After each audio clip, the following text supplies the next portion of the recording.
20টা take আমি emotional হয়ে দিতে পারবো না। এটা আমি না অনেক ডিরেক্টরকে এখন বোঝাতে পারি না। আমাকে যদি দেখে বোঝা যায় আমি খারাপ লোক, তাহলে আমি অতটা খারাপ হতে পারিনি এখনো। এটা নিয়ে দেখলাম ভাল লাগছে না, তাহলে আর ওটা নিই। ওরমভাবে কি সিনেমা হয় বা সিরিয়াল কিছুই হয় না।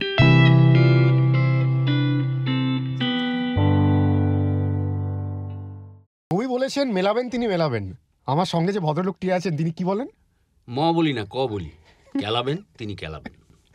অনিমেষ দত্ত, আবার প্রলয়ের অনিমেষ দত্ত আমার বিশেষ অতিথি, এবং অপুদার সঙ্গে ইন্টারভিউটা করার আমার অনেক দিনের ইচ্ছে ছিল। এটা সবাই হয়তো তোমাকে বলে যে আপনাকে যখন পেয়েছি এত ইচ্ছে ছিল। সেই নায়কের ডায়লগটা, মানে সেই নায়কের শর্মিলা ঠাকুর বলেছিলেন, আপনাকে যখন পেয়েছি।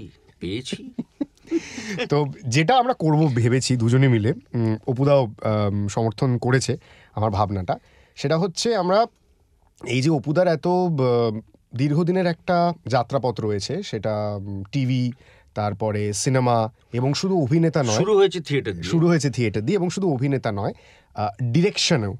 এবং অপুদার সম্পর্কে আরও একটা জিনিস আমি একটু বলে দিই, যেটা হয়তো অনেকেই জানেন না। অপুদা খুব ভালো ছবি আঁকেন এবং অপুদা ভীষণ ভালো ছবি তোলেন। তাই তোমার 100 বলে ছবি করার স্বভাবটা বেশ খুব সুন্দর আছে। এক এক টাইমে এক একটা শখ জেগেছিল, মানে কন্টিনিউ করে না কোনোটাই খুব একটা। একটা টাইমে কবিতাও লিখেছে, আমার বউ কটা কবিতা খুঁজে পেতে বার করে একটা চটি বই ছাপিয়েও দিয়েছিল। তোমার বই আছে কবিতা? না, আমার ওরম ভাবে বই নেই, কোনো প্রকাশনার থেকে হয়নি, ওটা প্রকাশকের থেকে হয়নি, কিন্তু ওই খুঁজে পেতে বার করে। ওইসব এক একটা ফেজ থাকে, প্রত্যেক মানুষের জীবনেই থাকে। বাঙালি মাত্র একটা টাইমে কবিতা লিখবে না, তা কি করে হয়? যত খারাপই হোক না কেন লিখবে। মানে আক্ষরিক অর্থেই শিল্পী। এবং অপুদা ফেজের কথা বললো, এই ফেজ ধরে ধরে যদি আমরা এগোই অপুদা, তো একটা ফেজ যেটা তুমি বললে থিয়েটার, এবং সেই ক্ষেত্রে শুভেন্দু চট্টোপাধ্যায়ের কথা বলতেই হবে। তার আগে বলতে হবে যোচন দস্তিদারের কথা, কারণ ওনার হাতেই আমার অভিনয়ের হাতে খড়ি। চারবাক, আজকে চারবাকে যদি আমি ভর্তি না হতাম, আজকে হয়তো আমি এই জায়গায় থাকতাম না। কারণ ভিতটা যদি স্ট্রং না হয়, খুব বেশি তলা বাড়ি তোলা যায় না।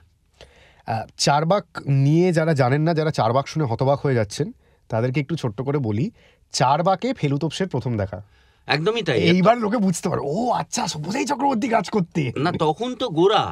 হ্যাঁ, তখন আমার কাছেও তো ওর বাবা, বাংলার টেলিভিশনের প্রথম সুপারস্টার সব্যসাচী চক্রবর্তী, একদম। মানে ওই ক্রেজ তারপর আমি আর দেখিনি কাউকে নিয়ে। মানে সেইটা দেখে চারবাকে জয়েন করা, এবং তারপর তো আমাদের মোটামুটি এখনো এই কদিন আগে অবধি আমরা কানহা ঘুরে এলাম একসঙ্গে। হ্যাঁ, জানতাম, বেনুদা বলছিল যে একটা লম্বা ট্যুর করার প্ল্যান আছে। হ্যাঁ, কানহা ঘুরে এলাম, বাগটাক দেখলাম, ছবি তুললাম। কিন্তু খুব ইন্টারেস্টিংলি, বেনুদা তোমায় ফেলুদার অফার পেয়ে বলেনি, এক দলে কাজ করা সত্ত্বেও, থিয়েটার করা সত্ত্বেও? না, আমায় তো খবরটা তার আগে বাবুদা দিয়ে দিয়েছেন।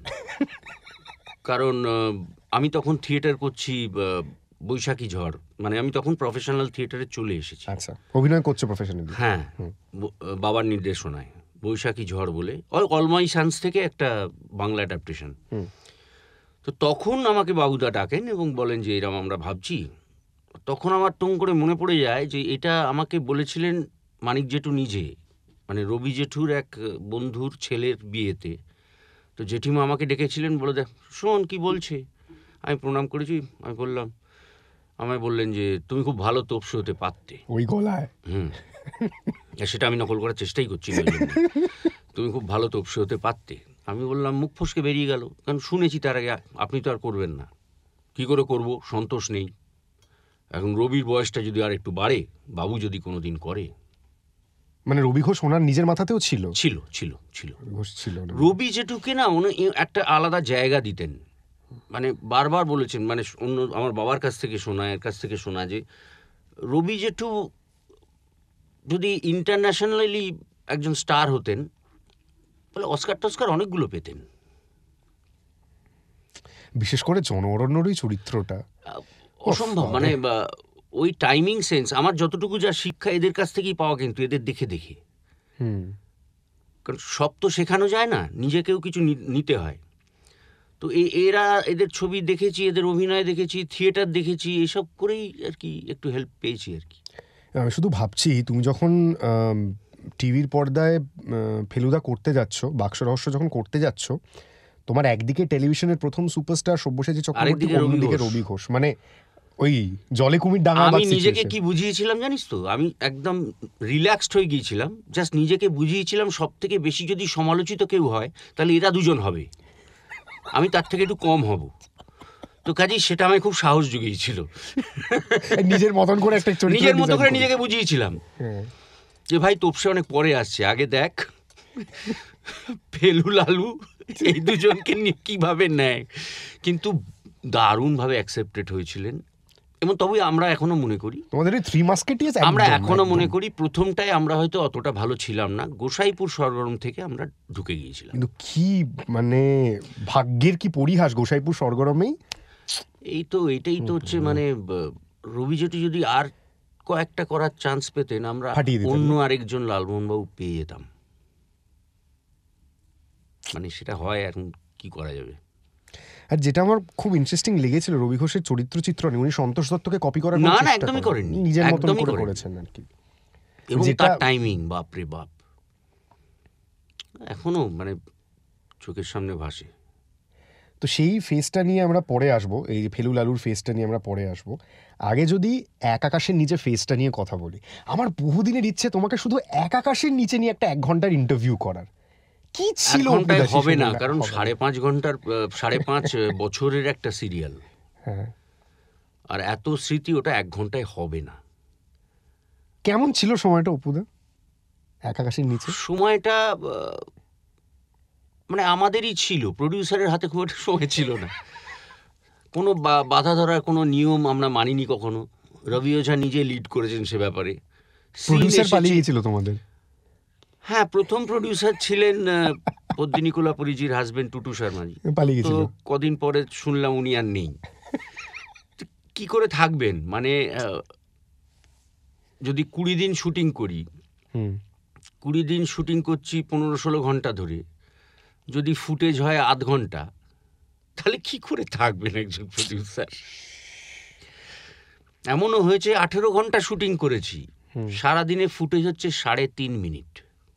রবি ওঝা ডিরেক্ট করছেন। হ্যাঁ, চলতো কি করে তোমাদের এপিসোড দেওয়ার কোনো তাড়া বা ডেডলাইন? তখন এরম ছিল না, তখন ব্যাংকিং থাকতো।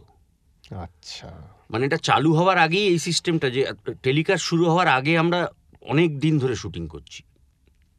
আচ্ছা।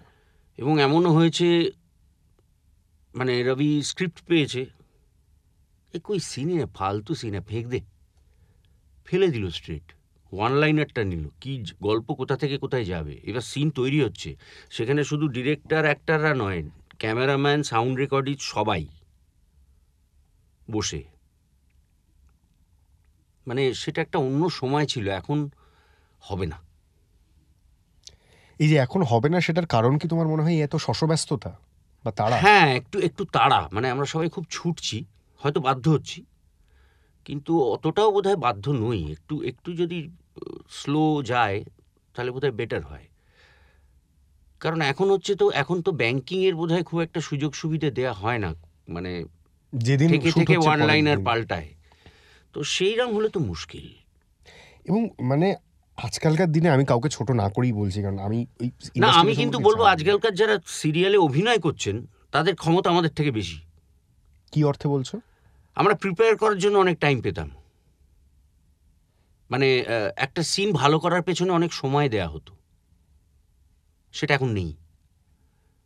সময় যদি না পায়, তার মধ্যে থেকেও তো কাজ বেরিয়ে যাচ্ছে, অনেকের কাজ অ্যাপ্রিসিয়েটেডও হচ্ছে, স্পেশালি মেয়ে কয়েকজন। কারণ সিরিয়াল তো এখন ফিমেল ওরিয়েন্টেড, ক্যারেক্টার ওরিয়েন্টেড হয়ে গেছে, ছেলেদের বিশেষ কিছু করা থাকছে না। এটা খুবই দুর্ভাগ্যজনক। কিন্তু এর জন্য কিন্তু প্রচুর মহিলা অভিনেত্রীকে আমরা আবিষ্কার করছি, কিন্তু সেটা তাহলে তো বলবো তাদের ট্যালেন্ট আছে বস। রিসেন্টলি একটা ছবি, তুমি অবভিয়াসলি তুমি খুব একটা সোশ্যাল মিডিয়া, তুমি মানে সোশ্যাল মিডিয়া খুব একটা ফলো করো না। রিসেন্টলি একটা সিরিয়ালে এমন একটা দৃশ্য দেখানো হয়েছে যে একটি ফুলশয্যার রাতে মা এসে ছেলের বিছানায় শুয়েছে, কারণ মা অতিরিক্ত মানে আমি ছেলেকে ছাড়বো না, এই রে, হ্যাঁ, তো বউ সোফায় পাশে বসে আছে। তো এটা নিয়ে খুব মানে একটা বিতর্ক তৈরি হয়েছে। ভালো মন্দ আমি বলছি না, বা সিরিয়ালের গল্পটা সম্পর্কে আমার কোনো আইডিয়া নেই, এটা হয়েছে সোশ্যাল মিডিয়ায়, এবং সত্যি এরকম একটা সিন দেখানো হয়েছে একটি জনপ্রিয় বিনোদনের চ্যানেলে, সিরিয়ালে। অন দি আদার হ্যান্ড অপুদা, যদি আমি এত বছর পিছিয়ে গিয়ে এক আকাশের নিচে দেখি, আমি যদি সব সরিয়ে রাখি, ওরকম একটা প্রোগ্রেসিভ স্ক্রিপ্ট আর ওরকম প্রোগ্রেসিভ চরিত্র তোমরা কিভাবে ডিজাইন করেছিলে এত বছর আগে?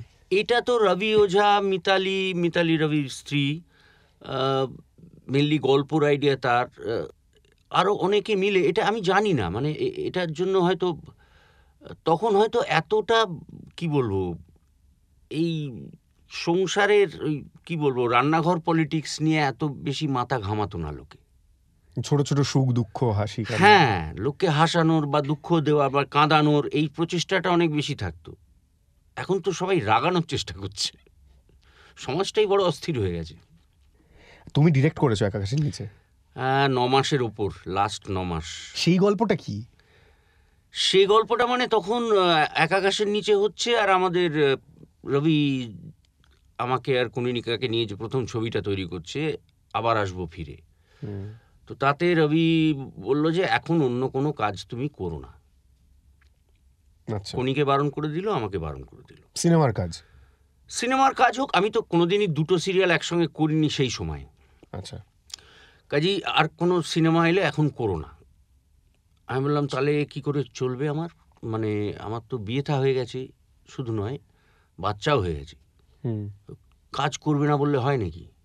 এই বাংলা বাজারে কত টাকা ছিল, বা এখনই বা কত টাকা আছে? এখন তাও টাকা অনেক বেড়েছে মানুষের কাছে, সিরিয়ালে সত্যি টাকা বেড়েছে, সিরিয়ালে সত্যি টাকা বেড়েছে, কিন্তু তখন তো ছিল না। তখন বলল अरे तू तो जानता है ये सीरियल शुरू से आज तक है, तू सब जानता है कौन कैरेक्टर कैसे बात कर सकता है, क्या बोल सकता है, क्या नहीं बोल सकता है, तू डायरेक्ट कर। ওকে ডান। ওই ডিরেকশন শুরু হলো এবং 9 মাস, 9.5 মাস। আমি শুধু ভাবছি কি অসীম কনফিডেন্স থাকলে একজন ডিরেক্টর তার রাশ অন্যের হাতে তুলে দিতে পারেন। এবং তুমি শিখলে কি করে ডিরেকশন অপুদা? মানে বাবাকে দেখে নাকি? মানে না, ডিরেকশন তো বাবা তেমন ভাবে, থিয়েটার ছাড়া আমি তো আর কোনো এক্সপিরিয়েন্স আমার ছিল না বাবার ডিরেকশন। টেকনিক্যালিটিস আমি বলছি, টেকনিক্যালিটিস আমার যদি সত্যি শিখে থাকি, একটা তো হচ্ছে একটা সিস্টেমে এক আকাশের নিচে শুটিং চলতো, সে সিস্টেমটা আমরা সবাই জানতাম। আচ্ছা, 1 সিন 1 শট হবে, সেইভাবে কোরিওগ্রাফ করা হবে, সেইভাবে ক্যামেরা মুভ করবে। এক সেকেন্ড, 1 সিন 1 শট বেশিরভাগ ক্ষেত্রে এখন চালালে দেখতে পাবে। ক্লোজ সেমি ফেমি নেই, আমি তাও কয়েকটা সিনে এনেছিলাম পরে। কিন্তু এক সেকেন্ড, আমি একটা কথা একটু জিনিস একটু বুঝে নি নিজের বোঝার জন্য। যদি কেউ ছড়ায় 1 সিন 1 শটে, আমরা আবার করব, পুরোটা রিসেট হবে। কি কঠিন একটা কাজ। সেইভাবে কাজ হয়েছে বলে এতজন অভিনেতা, এতজন টেকনিশিয়ান ওই ট্রেনিংটা নিয়ে বেরিয়েছে ইন্ডাস্ট্রি থেকে, যে এক শটে আমাকে ঠিক করতে হবে। হ্যাঁ, এনজি করা এখন তো মানে ডিজিটাল। এমনিতেই তখন আমরা যখন ফিল্মে কাজ করা শুরু করেছি তখন তো ফিল্ম ছিল, তখন এনজি হওয়া মানে ভুরু কুচকে প্রডিউসার তাকাবে, ডিরেক্টর বিরক্ত হবে যে পয়সা বেরিয়ে গেল প্রডিউসারের। এখন তো তা নয়। তো কাজেই আমরা চিরকালই ওই প্রিপারেশন নিয়ে তারপর শট দিতাম। বাপরে। আর টেকনিক্যাল যদি হয় তাহলে আমি বলবো এটা আমি শিখেছি বাবুদার কাছ থেকে, সন্দীপ রায়। ওনার মতো টেকনিক্যালি সাউন্ড খুব কম ডিরেক্টর আছেন যে এডিটেড শটস নেন, যে একটা শট বেশি নেবেন না। তো ওইটা একটা মাথায় ছিল, সেগুলো বিশেষ বিশেষ সিনে কাজে লাগিয়েছি। যেখানে একটা সিন ছিল যেখানে টিটো কাকু সুইসাইড করে, যেখানে অরুণোদয় এখনকার রাহুল সুইসাইড করছে, তো ওই সবগুলোতে প্রচুর কাট শটস মানে নিয়েছিলাম। সেটাই মানে ইনফ্লুয়েন্স করেছিল আমাকে বাবুদা। মানে সামগ্রিক চিত্রটা মাথার মধ্যে ছিল তোমার, তুমি কিভাবে দেখছো সিনটা? হ্যাঁ, এইটা একটা ডিরেক্টরের ধর্মই হচ্ছে আগে সিনেমাটা দেখে ফেলা, তারপর সেটা শ্যুট করা। আমি যদি দেখতেই না পাই সিনে কি হচ্ছে, আমি কি শ্যুট করব? তাহলে তো আমাকে এক্সপেরিমেন্ট করেই যেতে হয়। এটা নিয়ে দেখলাম ভাল লাগছে না, তাহলে আর ওটা নিই। ওরমভাবে কি সিনেমা হয় বা সিরিয়াল? কিছুই হয় না। একটা অদ্ভুত সময় ছিল না? মানে কি পাল্টে গেল অপুদা, মানে এই যে মানে প্রোগ্রেসিভ থেকে রিগ্রেসিভের দিকে আমরা চলে গেলাম। আমি চাঁচাছোলাভাবেই বলছি, এটা কি টু মাচ সোশ্যাল মিডিয়া নাকি মানে যুগ পরিবর্তন? তুমি কি বলবে? আমি জানি না, আমি কনফিউজড অ্যাকচুয়ালি। সোশ্যাল মিডিয়ার সব ব্যাপারে সোশ্যাল মিডিয়াকে দোষ দিয়ে লাভ নেই। হ্যাঁ, অনেকে ওই সোশ্যাল মিডিয়ার মধ্যে ডুবে থাকেন সারাদিন, হয়তো স্ক্রিপ্ট আসছে না বলেই সারাদিন ফোন দেখছে, আর কি করবে? কারণ একজন অ্যাক্টর বসে থাকতে থাকতে, কেউ যদি বসে থাকে না, এনার্জি লস হয়। যে কারণে আমি সন্দীপ রায় আমার বাবুদাকে দেখেছি, কাউকে যদি 12টার সময় শটে লাগে, তাকে যদি 10টায় কল টাইম দেয়, বাবুদা রেগে যেত। কেন রাখা, আমার আর্টিস্টকে ডেকে এনে বসেই রাখা হয়েছে কেন?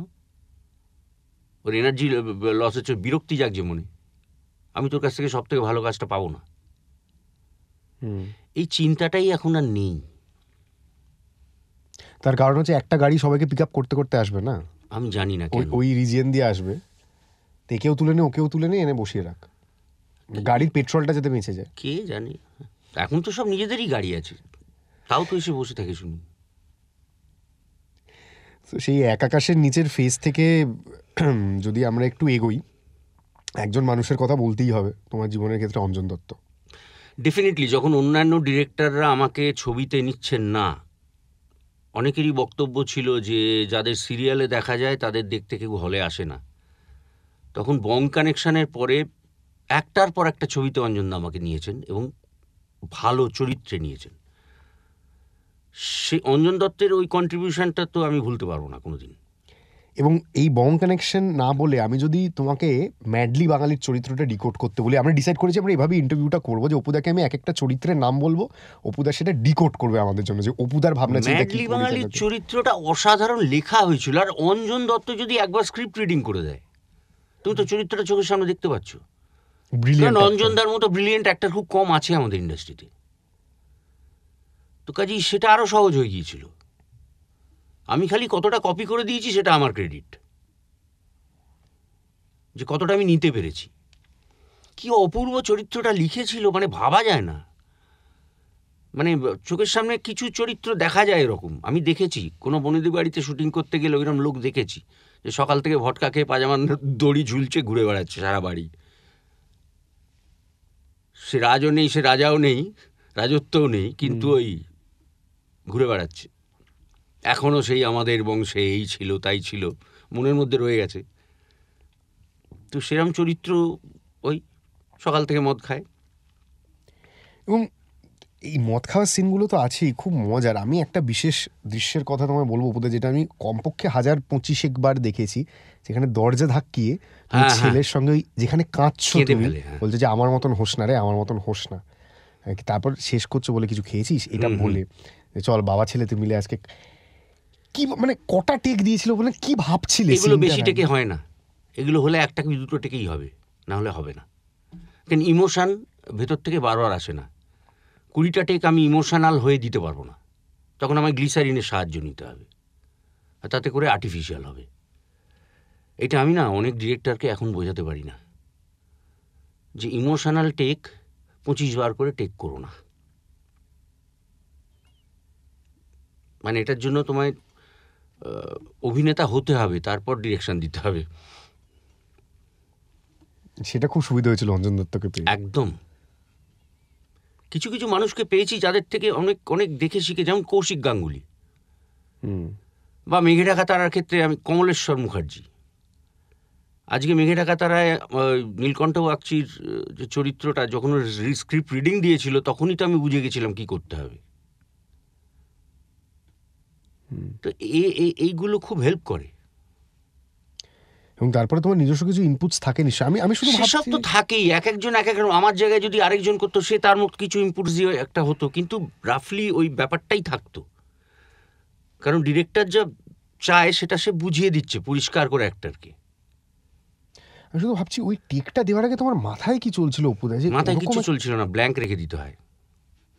ওটা নিয়ে বেশি ভাবলে কিন্তু ঠিক সময় ঠিক জায়গায় চোখের জল আসবে না, হুট করে আসতে হবে। আচ্ছা, ওইটা নিয়ে তুমি প্রিপেয়ার করতে পারবে না। 50 বার একই জায়গায় চোখে জল আসবে, খুব ডিফিকাল্ট। 3-4 বার করা যায়, তার বেশি করা যায় না। এবং তুমি বোধহয় প্রথম দিকে কনভিন্স, এই বাবার চরিত্রটা নিয়ে তুমি কনভিন্স ছিলে না খুব একটা, যে বাবাটা পারবো কিনা, কারণ এটা অঞ্জনদাই বলেছেন বাবাটা কর, বাবাটা কর, বাবাটা কর। হ্যাঁ, না আমার কোনো বাবা করতে অসুবিধে নেই, কিন্তু ওই চরিত্রটা পড়ে তখন মনে হয়েছিল শক্ত ক্যারেক্টার, যদি করা না যায় তাহলে ওই জিনিসটা আসবে না যেটা অঞ্জনদা চাইছেন। মানে শুধু আমি কাঁদলে তো হবে না, অডিয়েন্সকেও কাঁদাতে হবে। আমরা তো অনেক সিনে দেখি যে অ্যাক্টার কাঁদছে, অ্যাক্ট্রেস কাঁদছে, কারণ কোনো সময় অনেক সময় আমাদের কান্না পায় না। আমায় তো কানেক্ট করতে হবে লোকটার সঙ্গে। হলে যদি 50 জন লোক থাকে, 50টা মন আলাদা, সবাইকে একসঙ্গে এনে কাঁদাতে হবে বা হাসাতে হবে। সোজা নয় ব্যাপারটা। এবং এটাই আমার মনে হয় অপুদা, যে মানে ডাক্তারি পড়তে হলে যেমন 5 বছরের একটা ট্রেনিং নিতে হয়, তারপর তুমি একটা MBBS ডিগ্রি পাও, ইঞ্জিনিয়ারিং পড়তে হলে 4 অনেকে বছর। একবারে পায়ও না। হ্যাঁ, সিরিয়াসলি আমি বলছি জেনারেলি 5 বছর 4 বছর, বা অনার্স কোর্স, মাস্টার্স কোর্স 3 বছর 2 বছর। সবাই অভিনেতা, মানে অভিনয়ের জন্য কিছু আলাদা ট্রেনিং লাগে না, কোনো কোর্স লাগে না। অঞ্জন দত্ত নামক এই ইনস্টিটিউশনটাকে প্রয়োজন হয় না, মানে সবাই অভিনেতা আর কি। কারোর যদি ভেতরে থাকে সেটা আলাদা কথা, অনেকেই থাকে ইনবর্ন, ন্যাচারাল, অনেকেই থাকে। কিন্তু তারও একটা গাইডেন্স, দেখো, একটা গুরু সব সময় লাগে। গুরু যদি না থাকে তাহলে তুমি শুধু বই পড়ে পাস করে যেতে পারতে। তোমার ক্লাসে যাওয়ার দরকার কি? বইগুলো নিয়ে বাড়িতে বসে পড়ো, পড়ে পরীক্ষা দাও, হবে না। তোমার রাইট ডিরেকশনটা কে দেখাবে? ইন বিটুইন লাইন্সটা কে বলবে? গুরু লাগে। তো শাশ্বত চট্টোপাধ্যায় কাজ করছেন, বাংলায় কাজ করছেন, করতে করতে হঠাৎ একটা দিন আমরা একটা ছবি দেখলাম।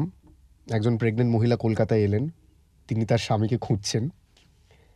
তো হঠাৎ করে শাশ্বত চট্টোপাধ্যায়কে আবার দেখলাম। ক্লায়েন্ট হ্যাঁ স্যার, চুলগুলো মাথার দিকে এভাবে পাতা, চোখে এত বড় একটা আদ্যিকালের চশমা, এবং তিনি খুব নির্বিবাদে, মানে খুব একটা নন অ্যাসিউমিং চেহারা নিয়ে, খুব কামলি একজন গুলি টুলি মেরে ও উইক থা এটা করে তিনি বেরিয়ে যাচ্ছেন।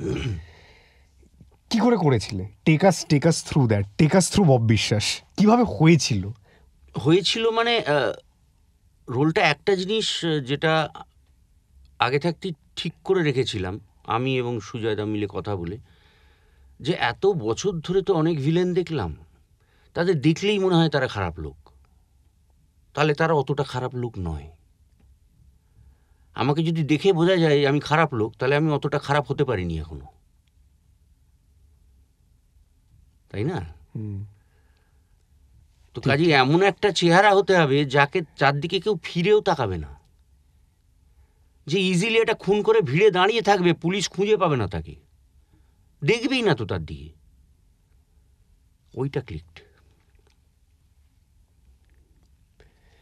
এবং ওই ঠান্ডা গলায় কথা বলাটা, ও উইক থা মানে একটা নর্মাল ওর কাছে, তাপ নেই, নর্মাল ওর কাছে। ডাক্তার সার্জন যেমন অপারেশন করে, ও তখন মানুষ মারে, যে এ করে কি বলে পোস্টমর্টেম করে, দেখেছো কোনো দিন? অঙ্কের মতো খাঁচ টানলে এখান দিয়ে কাটলে তুলে এখানে ফেলে দিল, ওর কাছে কিছু নয় ওটা।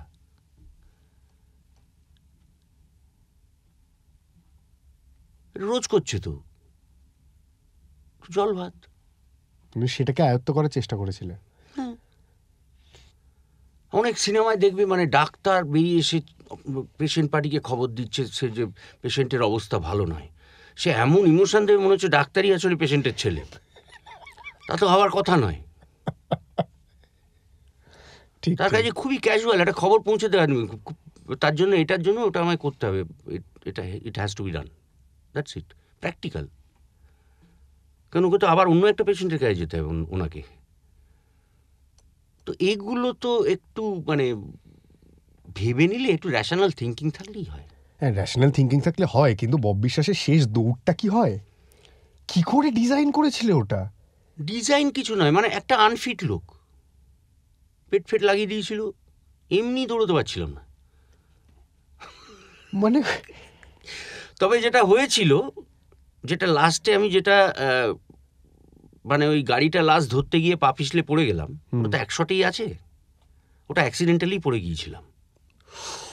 ওটা ছিল তিনবার শটটা এক হয়েছে, মানে ক্যামেরা অনুযায়ী ফলো করতে করতে দৌড়েছি, গাড়ি এসছে এরকম করে ওই এটায় পা দিয়েছি, এটা ধরে নিয়ে বেরিয়ে গেছি। পরেরটা ছিল বেরিয়ে যাব, এদিক থেকে একটা লরি এসে মারবে। কিন্তু একটা শটে থার্ড ফোর্থ শটটায় আমি ধরতে গিয়ে স্লিপ করলো ঘামে, তারপর স্লিপ করে পড়ে গেলাম, কেটে দিল সঙ্গে সঙ্গে শট, বলে এরপর দরকার নেই, এখান থেকে তুমি পড়ে আছো, ওখান থেকে তাকাবে, গাড়ি এসে মেরে দেবে।